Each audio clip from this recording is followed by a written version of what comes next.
Sometimes sadness is just sadness. But if it lingers, if you lose interest in life, if you often feel empty or tired, it might not just be age. Depression in older adults often hides behind physical pain, behind loneliness, behind forgetfulness.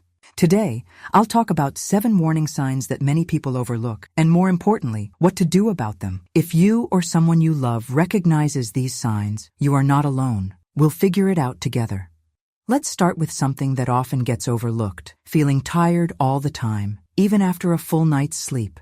Now I know what you might be thinking, that it's just part of getting older. And yes, our bodies do change with age, but when you wake up already exhausted day after day, even when you haven't done much the day before, that's not just age talking. I've seen this kind of deep, unexplained fatigue show up again and again in older adults, and often the root cause isn't physical at all. It's emotional exhaustion, the kind that quietly builds up when we've been carrying stress, sadness, or isolation for too long without realizing it. I want to tell you about a man I once met who reminded me just how invisible this kind of tiredness can be. His name was George. He was 72, lived in a quiet neighborhood in Ohio, and used to be the kind of person who woke up with the sun. Every morning, he'd water the plants in his backyard, take a short walk to the corner store, and come home to make pancakes for his grandkids when they visited. But last fall, when I saw him for a regular checkup, he looked completely worn down. Not sick, just depleted. He told me, "Doc, I sleep all night, but I still wake up feeling like I've been digging ditches." We ran every test we could, his heart, his thyroid, his vitamin levels. Everything came back fine, and yet his spark was gone. He stopped going outside, stopped cooking, and even said he hadn't touched his guitar in months. When I asked him what he thought was wrong, he just said, "I don't know, I think I'm just old now." But as we talked more, it became clear this wasn't just about age. George had lost his wife 2 years earlier, and while he said he'd moved on, he hadn't really talked to anyone about it. His kids were busy with their own lives, and the silence of the house was starting to wear on him. What George was experiencing wasn't laziness or weakness.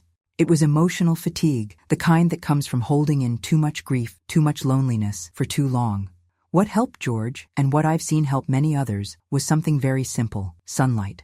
I asked him to go outside every morning, just for 10 minutes, not for exercise, not to do anything, just to sit on the porch or walk down the driveway and feel the sun on his skin. That morning, light does something powerful to our bodies. It helps reset our internal clocks, boosts a hormone called serotonin that lifts mood and energy, and gently tells our brains, it's time to wake up.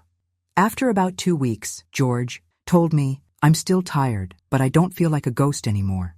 That was the turning point. He added a short walk, then a call with his daughter. Bit by bit, his energy came back. So if you're feeling this kind of heavy tiredness, the kind where sleep doesn't help, one of the simplest things you can try is this. Step into the light, literally. Go outside, sit near a window, or open the curtains as wide as they'll go. Give your body and mind a chance to feel the rhythm of day again. And don't feel guilty for starting small. 5 or 10 minutes is enough to make a difference, and it's a gentle way to tell your body, I care about you. Even when the covered weight feels invisible, even when it's hard to explain, you deserve to feel better. You're not lazy, you're carrying more than anyone can see, and you're still here. That says something. Start with 1 step, 1 breath, 1 quiet morning in the sun. Sometimes that's all it takes to begin finding your strength again.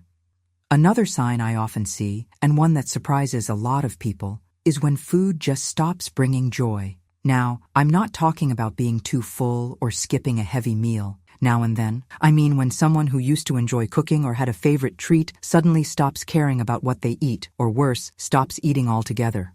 I've worked with many older adults who told me things like, I just don't taste anything anymore, or I don't see the point in cooking for myself. And that's not about laziness or becoming picky. It's actually a very real and common symptom of depression, especially later in life. As we age, the brain's reward system can slow down, especially if we're dealing with loss, loneliness, or other emotional stress. And when that happens, food, which used to be a source of comfort or pleasure, starts to feel like just another chore. If this sounds familiar, I want you to know it's more common than you think, and there is something you can do. I remember a woman named Marilyn. She was 68 and lived outside of Denver. She had always been the kind of grandma who baked for every occasion, especially her famous apple pie, which her grandkids absolutely loved. But when she came to see me for a regular checkup last year, she looked different, not physically sick, just withdrawn. She mentioned that she hadn't baked anything in months, and when I asked why, she simply said, "I don't taste anything anymore. I don't feel like it." At first, she thought it might be her sense of smell fading with age, but it turned out it wasn't that. The real issue was emotional. Her husband had passed away 2 years earlier, and ever since then, she'd been going through the motions of life without really feeling connected to it. Cooking, which used to be her love language, suddenly felt meaningless. She'd started skipping meals or just eating crackers and tea. After we talked more, it became clear this was a form of emotional numbness. Her brain wasn't sending those pleasure signals like it used to. What helped was starting very small. I asked her to pick one thing she used to love. In her case, it was an orange, and to eat just one slice a day, slowly, noticing the texture, the scent, the taste. She smiled a little and said, "I haven't had an orange in ages." It seemed simple, but it was a way to gently remind her brain what joy feels like. One of the easiest ways I've found to help people reconnect with food and with life is to bring back just one favorite flavor a day. It can be a spoonful of honey, a piece of dark chocolate, a warm sip of coffee, or even a fresh strawberry if that's something you used to love. The key is to eat it mindfully, not in front of the TV, not while scrolling on your phone, but slowly, maybe with your eyes closed, and just let yourself enjoy it. You don't need to cook a whole meal or force yourself into something overwhelming. You just need a moment of simple pleasure. That alone can start to shift the way your brain responds to food and emotions. You deserve flavor. You deserve small joys that remind you of who you are. Sometimes healing doesn't start with a big change. It starts with one bright orange slice, one warm drink, one moment where your body remembers that you're still here, and life still holds something sweet for you. Another subtle sign I often notice, and one that many people don't connect to depression right away, is pulling away from conversations, even if you used to enjoy talking.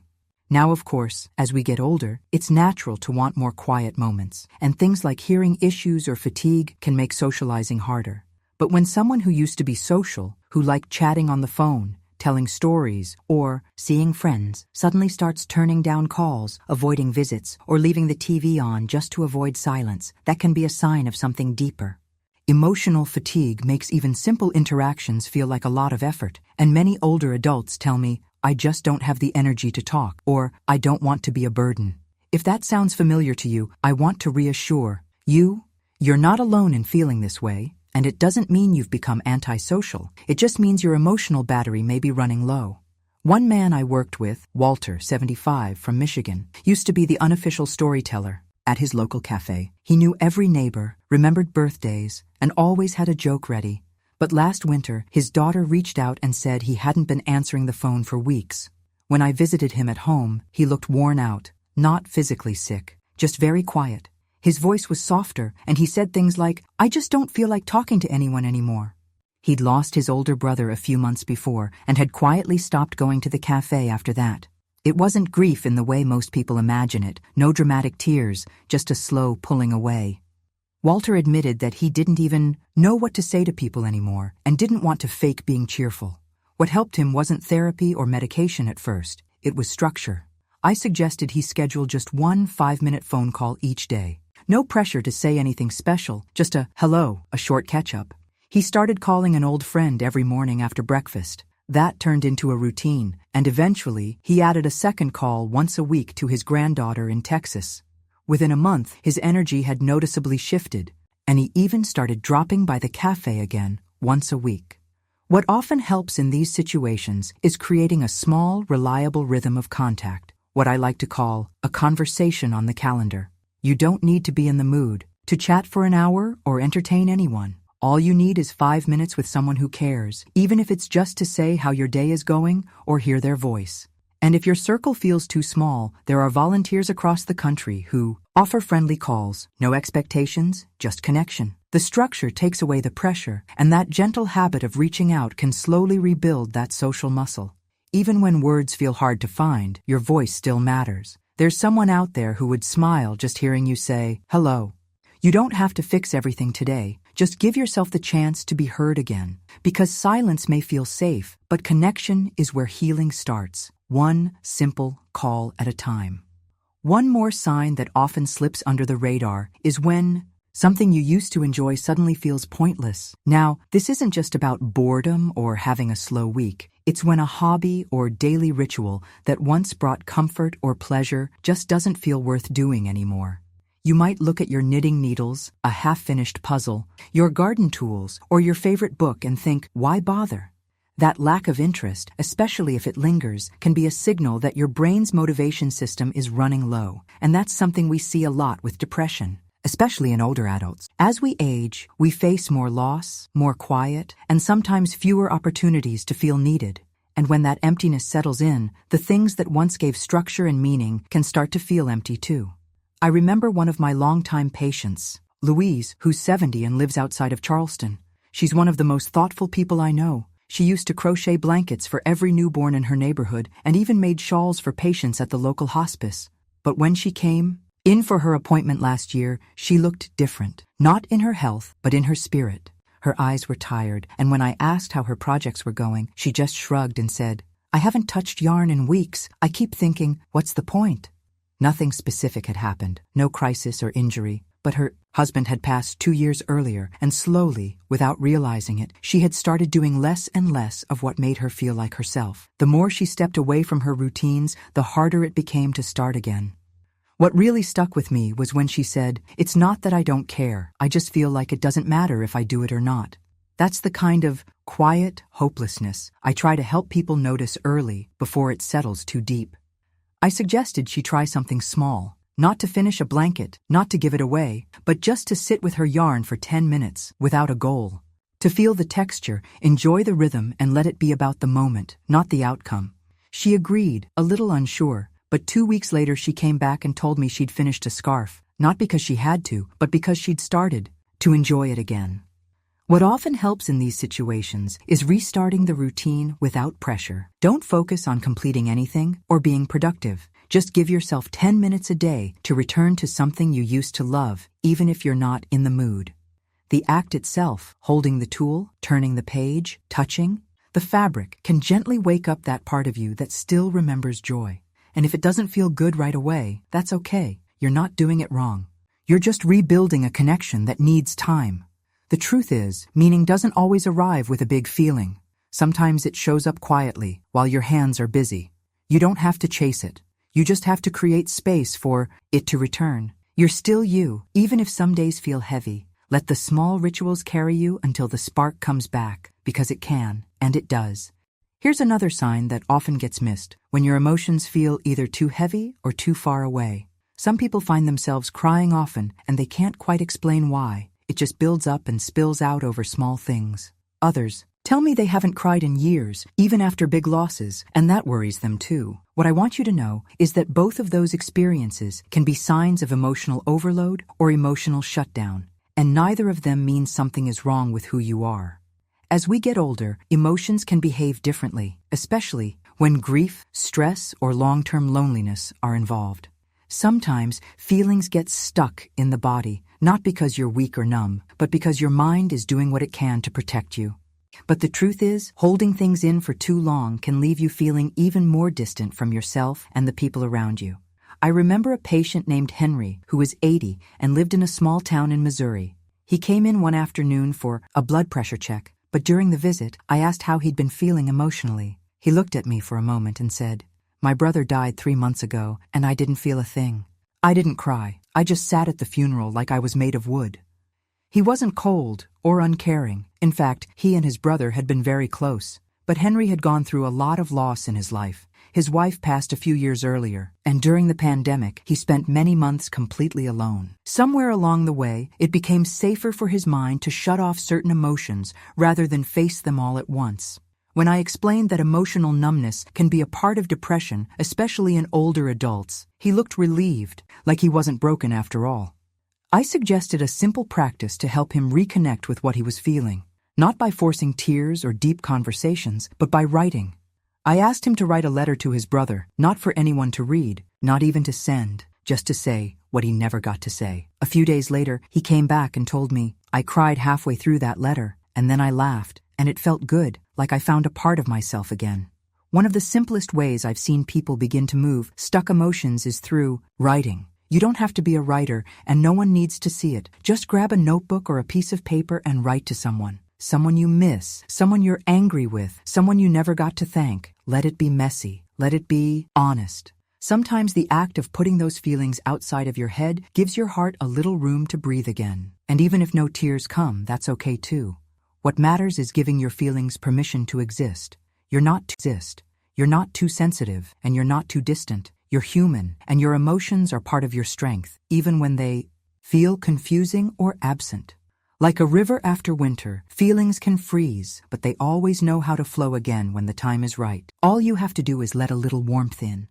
Something else I often hear from older patients is this: I keep forgetting little things, and it scares me. Now, memory slips happen to all of us, especially as we age. But the fear that these forgetful moments might mean something serious like dementia can be overwhelming. What many people don't realize is that forgetfulness is very often connected to stress, anxiety, or even depression.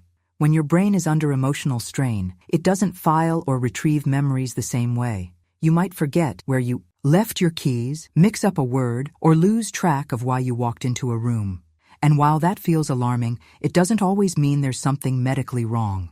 I always remind my patients that the brain is like any other part of the body. When it's tired, it doesn't work as well. That doesn't mean it's broken, it just means it needs care.